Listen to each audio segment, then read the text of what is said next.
കർണാടകയിലെ ധർമ്മസ്ഥല ആ ക്ഷേത്രവുമായി ബന്ധപ്പെട്ട് ക്ഷേത്ര പരിസരത്തുള്ള കുറേ യുവതികൾ, സ്കൂൾ കുട്ടികൾ ഉൾപ്പെടെ കൊല്ലപ്പെട്ടതിൻ്റെ വാർത്ത പ്രേക്ഷകരിലേക്ക് മലയാളത്തിൽ ആദ്യം എത്തിച്ചത് നമ്മളും പിന്നീട് ന്യൂസ് 18 ചാനലുമാണ്. ഇപ്പോഴും മറ്റു മാധ്യമങ്ങളിലൊക്കെ കാര്യമായി ഇത് കൈകാര്യം ചെയ്തിട്ടില്ല.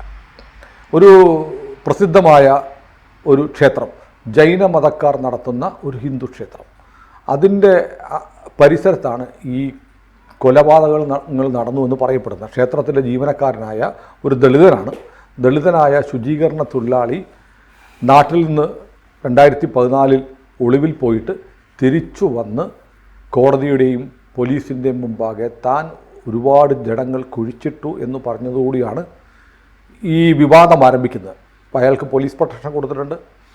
ഇയാൾ പറഞ്ഞ ചില സ്ഥലങ്ങളിൽ കുഴിച്ചപ്പോൾ ചില അസ്ഥികളും മറ്റും കിട്ടിയിട്ടുമുണ്ട്. അതിനിടയ്ക്ക് സായുജ്യ എന്ന് പറയുന്ന 17 വയസ്സുള്ള ഒരു പെൺകുട്ടിയുടെ, സായുജ്യയല്ല സൗജന്യ എന്ന് പറയുന്ന ഒരു പെൺകുട്ടിയുടെ ഒരു ദുരൂഹ മരണവുമായി ബന്ധപ്പെട്ട് ക്ഷേത്രത്തിലെ ധർമാധികാരിയുടെ ഒരു ബന്ധുവിനെതിരെ ചില അലിഗേഷൻസ് ഉണ്ടായിരുന്നു. ആ കേസ് നേരത്തെ ഉണ്ടായിരുന്നു. ധർമാധികാരിയല്ല, ധർമാധികാരിയുടെ ഒരു ബന്ധു. അങ്ങനെ തന്നെ പറയണം. നമ്മൾ ക്ഷേത്രത്തെ ആക്ഷേപിക്കാനോ അതിൻ്റെ ഭാരവാഹികളെയോ നടത്തിപ്പുകാരെ ആക്ഷേപിക്കുക, അവരുടെ കുടുംബത്തിൽപ്പെട്ട ഒരാളാണ് ഈ കൊലപാതകം നടത്തിയെന്നത് എന്ന് പറയപ്പെട്ടതുകൊണ്ടാണ് അത് വലിയ വിവാദമായത്. പക്ഷേ ആ കേസ് തെളിയിക്കപ്പെട്ടിട്ടില്ല എന്ന് കേൾക്കുന്നു. ഏതായാലും നമ്മുടെ നാട്ടിലുള്ള ഇന്നലെ എനിക്കൊരു വാട്സപ്പിൽ ഒരു മെസ്സേജ് നമ്മുടെ ഒരു മലയാളിയായ നമ്മുടെ ഒരു പ്രേക്ഷക അയച്ചു തന്നു. അവരുടെ ഒരു ബന്ധു അവിടെ മരിച്ചിട്ടുണ്ട്, അതിൻ്റെ വിശദാംശങ്ങൾ തരാമെന്നാണ് പറഞ്ഞത്. ഞാനത് ഇന്ന് അവരെ കോണ്ടാക്ട് ചെയ്യുന്നുണ്ട്. അപ്പോൾ ഇങ്ങനെ നമ്മൾ കേൾക്കാത്ത, ഇയാളുടെ പരാതിയിൽ പേരുകളൊന്നും പറയുന്നില്ലെങ്കിലും ചില പേരുകൾ ഇപ്പോൾ പൊന്തി വരുന്നുണ്ട്. അത്തരം പേരുകൾ നമുക്കൊന്ന് പൊന്തി വന്ന പേരുകളൊന്ന് പറഞ്ഞു പോകാം. ഇത് 1ാം വർഷ MBBS വിദ്യാർത്ഥിനി അനന്യ ഭട്ട്. 2003 ഇവർ കോളേജിൽ നിന്ന് ഒരു യാത്രയായിട്ട് കുറേ കുട്ടികൾ ധർമ്മസ്ഥലയിലേക്ക് വന്നിരുന്നു. അപ്പോൾ ഈ അനന്യ ഭട്ട് ബലാത്സംഗം ചെയ്യപ്പെട്ടു, കൊല ചെയ്യപ്പെട്ടു ധർമ്മസ്ഥലയിൽ. അപ്പോൾ ഇപ്പോൾ അനന്യ ഭട്ടിൻ്റെ അമ്മ സുജാതയ്ക്ക് 60 വയസ്സുണ്ട്. അവർ കഴിഞ്ഞ ദിവസം ജൂലൈ 15-ാം തീയതി ധർമ്മസ്ഥലയിലെ പോലീസ് സ്റ്റേഷനിൽ പരാതി കൊടുത്തിട്ടുണ്ട്, സ്പെഷ്യൽ ഇൻവെസ്റ്റിഗേഷൻ ടീം വേണം എന്ന് പറഞ്ഞിട്ട്. ഇപ്പോൾ വാർത്ത വരുന്നുണ്ട് സ്പെഷ്യൽ ഇൻവെസ്റ്റിഗേഷൻ ടീം വരാൻ പോകുന്നു, പ്രാഥമിക റിപ്പോർട്ട് വരട്ടെ എന്ന് പറഞ്ഞു. ഇത് പറയുമ്പോൾ ഒരു കാര്യം ഉണ്ട് സാർ. ഇപ്പോൾ അനന്യയുടെ കേസ് പൊന്തി വന്നല്ലോ. പക്ഷേ ഈ ശുചീകരണ തൊഴിലാളി മൃതദേഹങ്ങൾ മറവ് ചെയ്തു ഭീഷണി കൊണ്ട് എന്ന് പറയുന്ന ആൾ പറഞ്ഞത് അവിടെയുള്ള ഒരു പ്രമുഖന് ശത്രുത ഉണ്ടായിരുന്ന ആളുകളെ കൊന്നു എന്നാണ്. അങ്ങനെ പറഞ്ഞിരുന്നു. പക്ഷേ ഇത് അനന്യയുടെ കേസ് അങ്ങനെയല്ല, വിനോദയാത്രയ്ക്ക് വന്ന സംഘത്തിലെ പെൺകുട്ടി. അപ്പോൾ ഒരു പക്ഷേ ഇത് രണ്ട് കേസുകളായിരിക്കും. രണ്ടാണോ എന്ന് അത് കുറച്ചുകൂടി പറയാം. അപ്പോൾ ഈ സുജാത ഈ 2012 മറ്റേ 17 വയസ്സുള്ള സൗജന്യം കൊല്ലപ്പെട്ടിരുന്നല്ലോ. അപ്പോൾ ധർമ്മസ്ഥലത്തിലെ വിദ്യാർത്ഥിനിയായ സൗജന്യ, അതും ബലാത്സംഗവും കൊലപാതകവും തന്നെ. അപ്പോൾ സൗജന്യയുടെ ഒരു കേസ് കിടക്കുന്നു. അപ്പോൾ അന്നും ഈ സ്പെഷ്യൽ ഇൻവെസ്റ്റിഗേഷൻ ടീം വേണം എന്നൊക്കെ പറഞ്ഞിരുന്നതാണ്. അപ്പോൾ സുജാതയുടെ കേസിൽ സൗജന്യയുടെ കേസിൽ സുജാത അന്ന് തന്നെ പോലീസിൽ കൊണ്ടുപോയി പരാതി കൊടുത്തപ്പോൾ പോലീസ് അത് കാര്യമായിട്ട് പരിഗണിച്ചില്ല. നിങ്ങളുടെ മോള് വല്ലപ്പോഴും പയ്യൻ്റെ കൂടെയൊക്കെ ചാടിപ്പോയതായിരിക്കും എന്നൊക്കെ പറഞ്ഞിട്ട് പോലീസ് സ്റ്റേഷനിൽ നിന്ന് അവരെ അപഹസിച്ചു. അതിപ്പോൾ അവിടെ മാത്രമല്ല, എവിടെയും പോലീസുകാരുടെ ആദ്യത്തെ ടോൺ ചില പോലീസുകാർക്ക് അങ്ങനെയാണ്, അവർ ഗൗരവമായിട്ട് എടുക്കില്ല. പെൺകുട്ടിയല്ലേ, ആരെങ്കിലും കാമുവിൻ്റെ പോയി കാണും എന്ന് പറയുന്ന ചില ഊള പോലീസുകാർ ഇപ്പോഴും ഉണ്ട്. അതെന്താണെന്ന് വെച്ചാൽ ഈ ഒരാളൊരു ആവലാതിച്ച് എന്ന് പറയുമ്പോൾ ഒരു പേഷ്യൻ്റ് ഹിയറിംഗ് ഉണ്ടല്ലോ, ക്ഷമയോടുകൂടി കേൾക്കുക, അത് ചെയ്യില്ല. എല്ലായിടത്തും ഇല്ല കേട്ടോ, ഒരുപാട് വിദ്യാസമ്പന്നരായ നല്ല പോലീസുകാരുണ്ട് ഇപ്പോൾ. അപ്പോൾ അത് കഴിഞ്ഞിട്ട് ഈ സുജാത വീരേന്ദ്ര ഹെഗ്ഡെയും ധർമാധികാരി, ഇപ്പോൾ രാജ്യസഭാ MP ആണ്, പത്മവിഭൂഷൺ നേടിയ ആളാണ്. അതെ, അദ്ദേഹത്തിനെയും സഹോദരൻ ശ്രീ ഹർഷേന്ദ്ര കുമാറിനെയും പോയി കണ്ടു. സുജാത പരാതി പറയുന്നുണ്ട്. അപ്പോൾ ഭയങ്കരമായിട്ട് ചീത്ത വിളിക്കുകയായിരുന്നു എന്നവർ പരാതി പറഞ്ഞിട്ടുണ്ട്. വെർബൽ അബ്യൂസ് എന്ന് പറഞ്ഞിട്ടുണ്ട്. ചീത്ത വിളിച്ചിട്ട് അവിടെ നിന്ന് പൊക്കോളാൻ പറഞ്ഞിട്ട് അയക്കുകയായിരുന്നു. ഞങ്ങൾക്കിതൊന്നും അന്വേഷിക്കാൻ നേരമില്ല, ഞങ്ങളുടെ ജോലി ഇതല്ല എന്നൊക്കെ പറഞ്ഞിട്ട് അയച്ചു. എന്നിട്ടിപ്പോൾ സുജാത പറയുന്നത് ഞാൻ ഒരു പോളിഗ്രാഫ് പരിശോധനയ്ക്ക് തയ്യാറാണ്, പക്ഷേ അങ്ങനെയാണെങ്കിൽ വീരേന്ദ്ര ഹെഗ്ഡെയും ഈ ഹർഷേന്ദ്ര കുമാറും അവരും കൂടി പോളിഗ്രാഫ് ടെസ്റ്റിന് വിധേയരാകാൻ തയ്യാറാകണം എന്ന് അവർ ഈ പരാതിയിൽ ആവശ്യപ്പെട്ടിട്ടുണ്ട്. നമുക്ക് ഈ സൗജന്യയുടെ കേസിലെയോ അനന്യയുടെ കേസിൻ്റെയോ എന്താണ് അതിൽ സംഭവിച്ചതെന്നുള്ളതിനെപ്പറ്റി ധാരണയൊന്നും ഇല്ല. പക്ഷെ പരാതികളിൽ ഇങ്ങനെ പറഞ്ഞിരിക്കുന്നുണ്ട്. ഈ അനന്യയുടെ കേസിലും ഒന്നാമത് ആ കുട്ടിക്ക് 17 വയസ്സേ ഉള്ളൂ, ഈ പറഞ്ഞ പോലെ. മറ്റേ സൗജന്യ എന്ന് പറഞ്ഞ കുട്ടി 17 വയസ്സ്. ഈ ദലിതായ ശുചീകരണ തൊഴിലാളി പറയുന്നതും ഈ പ്രായത്തിലൊക്കെയുള്ള കുട്ടികളൊക്കെയാണ്. 12 വയസ്സുള്ള കുട്ടി സ്കൂൾ യൂണിഫോമിലാണ്. അവളുടെ മൃതദേഹവും അവളുടെ സ്കൂൾ ബാഗും കൂടെ ഞാൻ കുഴിച്ചിട്ടു എന്നാണ് പറഞ്ഞത്. ഈ ദലിത് ശുചീകരണ തൊഴിലാളിയുടെ വീട്ടിലെ തന്നെ ഒരു പെൺകുട്ടിയും മൈനറായിരുന്നു, ചെറിയ പ്രായമാണ്. അപ്പോഴാണല്ലോ അയാൾ അവിടെ നിന്ന് പലായനം ചെയ്ത് സമീപ സംസ്ഥാനത്തിലേക്കൊക്കെ പോകുന്നത്.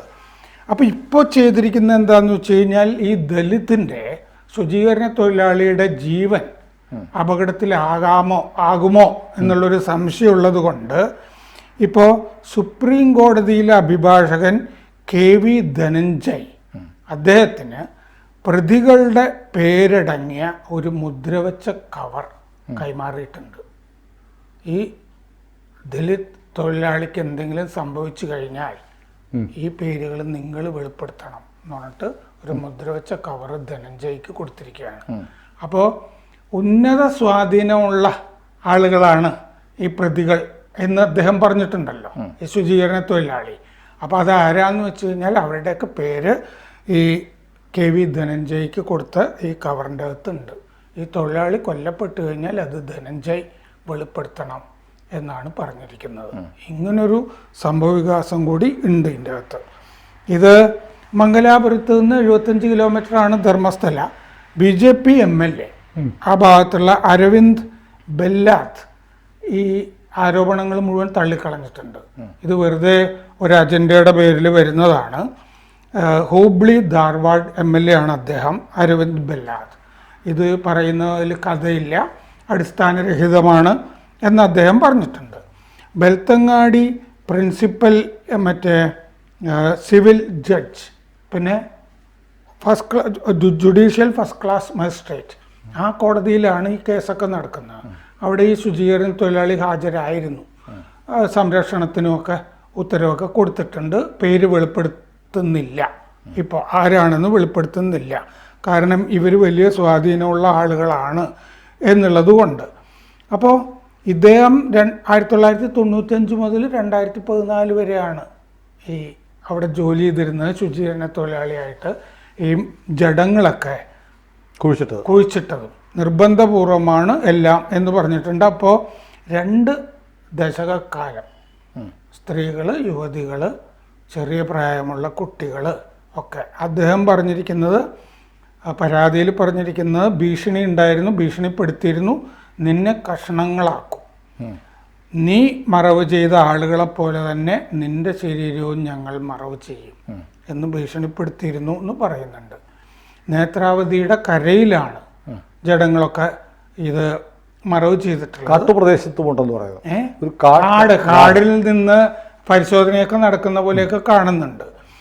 ഈ നദീ തീരത്ത് ഒക്കെ സംസ്കരിച്ചത് വേഗം ജീർണിക്കാനാണെന്ന് പറയുന്നുണ്ട്. അതെത്ര ശരിയാണെന്ന് ഈർപ്പമുള്ള പ്രദേശമാണ്. ഈർപ്പമുള്ളതിൽ ഇത് പെട്ടെന്ന് ജീർണിച്ച് ഒഴുകി പൊക്കോളും എന്നുള്ളത് കൊണ്ടാണ് പറഞ്ഞത് എന്ന് പറഞ്ഞിട്ടുണ്ട്. ഈ വിദ്യാർത്ഥിനികളൊക്കെ 12 മുതൽ 15 വരെ പ്രായമുള്ളതാണെന്ന് പറഞ്ഞിട്ടുണ്ട്. പിന്നെ കല്ലേരി പെട്രോൾ പമ്പിനടുത്താണ് ഒരു സ്കൂൾ വിദ്യാർത്ഥിനിയുടെ ജഡം കണ്ടത്. സ്കൂൾ വിദ്യാർത്ഥിനിയുടെ 2010 അത് സ്കർട്ട്, അടിവസ്ത്രമൊന്നും ആ കുട്ടിയുടെ ഉണ്ടായിരുന്നില്ല. യൂണിഫോം ഉണ്ടായിരുന്നു, വേറെ വസ്ത്രം, കഴുത്ത് ഞെരിച്ചിരുന്ന പോലെ തോന്നിയിരുന്നു. സ്കൂൾ ബാഗ് ഉണ്ടായിരുന്നു. അതെ. പിന്നെ 20 വയസ്സുള്ള ഒരു യുവതിയുടെ മുഖം ആസിഡ് കൊണ്ട് പൊള്ളിച്ച് നശിപ്പിച്ചിരുന്നു. വസ്ത്രത്തിൽ പൊതിഞ്ഞാണ് ആ ജഡം കിട്ടിയത്. 20 വയസ്സുള്ള യുവതിയുടെ എന്ന് പറഞ്ഞിട്ടുണ്ട്. ഡീസൽ ഒഴിച്ച് കത്തിക്കാനായിരുന്നു മുകളിൽ നിന്നുള്ള തിട്ടൂരം എന്ന് പറഞ്ഞിട്ടുണ്ട്. അപ്പോൾ തൊഴിലാളി പരാതിയുടെ കൂടെ എല്ലുകൾ അല്ലേ, സ്കെലിറ്റൽ റിമെയിൻസ്, അതിൻ്റെ ചിത്രങ്ങൾ കൊടുത്തിട്ടുണ്ട്, പരാതിയുടെ കൂടെ അടക്കം ചെയ്തിട്ടുണ്ട്. അപ്പോൾ രഹസ്യമായി നിർബന്ധപൂർവം ഒക്കെ മാന്തി എടുക്കാനും ഒക്കെ പലപ്പോഴും പറഞ്ഞിട്ടുണ്ട്. എന്നിട്ട് വേറെ സ്ഥലത്ത് മറവ് ചെയ്യാനും ഒക്കെ പറഞ്ഞതായിട്ടും ഇദ്ദേഹം പറയുന്നുണ്ട്. 2014 ഡിസംബറിലാണ് ഈ തൊഴിലാളി അവിടെ നിന്ന് പലായനം ചെയ്തത്. കുടുംബത്തിലെ ഒരു കുട്ടിയും കൂടി ഇവർ ഉപദ്രവിച്ചത് കൊണ്ടാണ്. അപ്പോൾ അടുത്ത സംസ്ഥാനങ്ങളിൽ ഒളിച്ചു. ഇവർക്ക് ആചാരപ്രകാരമുള്ള നിർവഹിക്കണം എന്ന് പറയുന്നുണ്ട്. ആത്മാവിനൊക്കെ നിത്യശാന്തി കിട്ടണം എന്നും പറയുന്നുണ്ട്. അപ്പോൾ 2018 വിറ്റ്നസ് പ്രൊട്ടക്ഷൻ ആക്ട് ഇതിൻ്റെ അകത്ത് നടപ്പാക്കിയിട്ടുണ്ട് എന്ന് കേസിൻ്റെ കാര്യങ്ങളിലൊക്കെ പറയുന്നുണ്ട്. ഈ അടക്കം ചെയ്ത സ്ഥലങ്ങളൊക്കെ ഞാൻ കാണിച്ചു തരാം, പ്രതികളുടെ പേരും പറഞ്ഞു തരാം എന്ന് അദ്ദേഹം പറഞ്ഞിട്ടുണ്ട്. അപ്പോൾ ഇതാണ് ഇപ്പോൾ ഇതിൻ്റെ അവസ്ഥ. ഏതായാലും നമുക്ക് ഒരു പ്രസിദ്ധമായ ആരാധനാലയം, അതുമായി ബന്ധപ്പെട്ടെന്നില്ല, അതിൻ്റെ പരിസരങ്ങളിൽ നടന്ന ഒരു കൂട്ടക്കൊല, അവിടെ എത്തിയ ആളുകൾ കൊല്ലപ്പെട്ടിട്ടുണ്ടോ എന്നറിയില്ല. ഇയാൾ തന്നെ പറഞ്ഞിരിക്കുന്നത് അവിടെയുള്ള ഒരു ഉന്നതന് ഉള്ള പക വീട്ടാൻ വേണ്ടിയിട്ടാണ് ഈ കൃത്യങ്ങൾ ചെയ്തിരിക്കുന്നത്, ചിലരുള്ള ശത്രുത തീർക്കാൻ വേണ്ടി നടത്തിയിട്ട കൊലപാതകങ്ങളെന്നാണ് ഇയാൾ പറഞ്ഞതായിട്ടാണ് ആദ്യം വാർത്തകൾ വന്നത്. പക്ഷേ ഇങ്ങനെ ഇടയ്ക്ക് വിനോദയാത്ര വന്നവരുമൊക്കെ അതിനകത്ത് പെട്ടിട്ടുണ്ട് എന്ന് വരുന്ന ഒരു പുതിയൊരു ഡെവലപ്മെൻ്റാണ്. ഒന്നെങ്കിൽ ഇത് ഈ പറഞ്ഞ പക വീട്ടാനാണെങ്കിൽ വിനോദയാത്രയ്ക്ക് വരുന്ന അനന്യനെയൊന്നും കൊല്ലേണ്ട കാര്യമില്ല. ഒരു പക്ഷേ ഇത് ഇങ്ങനൊരു സംഭവം അവിടെ നടക്കുന്നുള്ളത് കൊണ്ട് അതിൻ്റെ ബലത്തിൽ പുര കത്തുമ്പോൾ കഴുക്കോലുക എന്ന് പറഞ്ഞ പോലെ വേറെ ഗുണ്ടാസംഘങ്ങൾ ഇതിനകത്ത് ചെയ്തിട്ടുണ്ടാവാം. ഒരാൾ എന്നോട് പറഞ്ഞ എന്താണെന്ന് വെച്ചാൽ അവിടെ ഈ ഹെഗ്ഡേമാരല്ല, ഇത് ജൈനന്മാരാണല്ലോ, അല്ലാത്ത ഭൂവുടമകളായിട്ടുള്ള ഹെഗ്ഡേമാരുണ്ടല്ലോ, ധനികരും ഒക്കെ, ഇവരാണ് അവിടുത്തെ ഈ കടകളും ഒക്കെ നടത്തുന്നത് ധർമ്മസ്ഥലയിൽ. ഈ കടകളിൽ പോയി കഴിഞ്ഞു കഴിഞ്ഞാൽ ഓരോ സാധനത്തിനും ഒക്കെ ഏത് കടയിൽ പോയാലും ഒരു വിലയാണെന്ന്. ഇപ്പം 1 കിലോ എന്ന് പറഞ്ഞു കഴിഞ്ഞാൽ ഒരു വ്യത്യാസവും, പേന എന്ത് സാധനം എടുത്താലും. അപ്പോൾ അവർ തമ്മിൽ ഭയങ്കരമായ ഒരു നെറ്റ്വർക്കിംഗ് ഉണ്ട്. അവർക്ക് ഈ ഇതുപോലത്തെ സംഘങ്ങളുമായിട്ട് ബന്ധമുണ്ട് എന്നൊക്കെ ഒരാൾ പറഞ്ഞു. ഈ ഭൂവുടമകളായിട്ടുള്ള മറ്റ് ഹെഗ്ഡകളുണ്ടല്ലോ, ഹിന്ദു ഹെഗ്ഡകളാവണമെന്നില്ല, സമ്പന്നരായിട്ടുള്ള മാടമ്പിമാര്, അതെ. അപ്പം അവരുടെ അങ്ങനത്തെയും സംഘങ്ങളും ഒക്കെ ആകാം. ഇതിൻ്റെ അകത്ത് ഈ നേരത്തെ പറഞ്ഞ പോലെ പുരകത്തുമ്പോൾ വാഴ വെട്ടുന്ന പോലെ ഇന്ന് കിട്ടിയതാണല്ലോ, ഈ ധർമാധികാരിയും കൂടി ഇതിൻ്റെ അകത്തേക്ക് വലിച്ചഴിക്കാം എന്നും വിചാരിക്കുന്നുണ്ട്. അങ്ങനെയും വരാം. ഏതായാലും ധർമ്മസ്ഥലയിലെ സംബന്ധിച്ചുള്ള വെളിപ്പെടുത്തലുകളും കണ്ടെത്തലുകളും കേസും ഒക്കെ വല്ലാത്ത ആശങ്ക ഉണ്ടാക്കുന്നുണ്ട്. അതിൻ്റെ നിജസ്ഥിതി പുറത്തു വരണം, സമഗ്രമായ അന്വേഷണം വേണം. അതിലേക്കാണ് കാര്യങ്ങൾ നീങ്ങേണ്ടത്. എനിക്ക് തോന്നുന്നത് രാജ്യത്തെമ്പാടും ഇപ്പം നമ്മൾ ബംഗാളിലെയും ഒഡീഷയുടെയും ഒക്കെ റേപ്പ് കേസുകൾ രാജ്യം മുഴുവൻ ചർച്ചയാവുന്നുണ്ട്. അതുപോലെ ധർമ്മസ്ഥലയും ചർച്ചയാവട്ടെ. അവിടെ ഒരു ഹൈന്ദവ ക്ഷേത്രത്തിൻ്റെ പരിസരത്താണ് നടന്നത് എന്നതുകൊണ്ട് അത് ചർച്ചയാവാതിരിക്കുകയോ വാർത്തയാവാതിരിക്കുകയോ അല്ല വേണ്ടത്. ഈ വീരേന്ദ്ര ഹെഗ്ഡെ കുറച്ച് കൊല്ലം മുമ്പ് മറ്റേ തിരുവനന്തപുരത്ത് വന്നിരുന്നു. ചിത്തിരി തിരുനാൾ ഉപയോഗിച്ചിരുന്ന കാറ് വാങ്ങിക്കാനായിട്ട്. അത് അദ്ദേഹം വലിയ ആളായതുകൊണ്ട് അത് അദ്ദേഹത്തിന് വിറ്റു എന്നാണ് എൻ്റെ ഓർമ്മ. കാരണം അവിടെ ഒരു കാറ് മ്യൂസിയം ഉണ്ട് ധർമ്മസ്ഥലയിൽ. ഹെഗ്ഡേക്ക് ഒരുപാട് പഴഞ്ചൻ കാറുകളൊക്കെ ആയിട്ട് സൂക്ഷിക്കുന്ന ഒരു കാർ മ്യൂസിയവും കൂടി ഈ ധർമ്മസ്ഥലയിലുണ്ട്. ഏതായാലും എനിക്ക് തോന്നുന്നു അദ്ദേഹം തന്നെയാണ് ഒരു സമഗ്രമായ അന്വേഷണം ആവശ്യപ്പെട്ട് ഈ ഒരു വിവാദത്തിൽ നിന്ന് ആ ക്ഷേത്ര നഗരിയെ മോചിപ്പിക്കേണ്ടത്. കൂടുതൽ വാർത്തകളും വിശേഷങ്ങളും നിങ്ങളിലേക്ക് എത്താൻ ABC മലയാളം സബ്സ്ക്രൈബ് ചെയ്യുക, ബെൽ ബട്ടണും അമർത്തുക.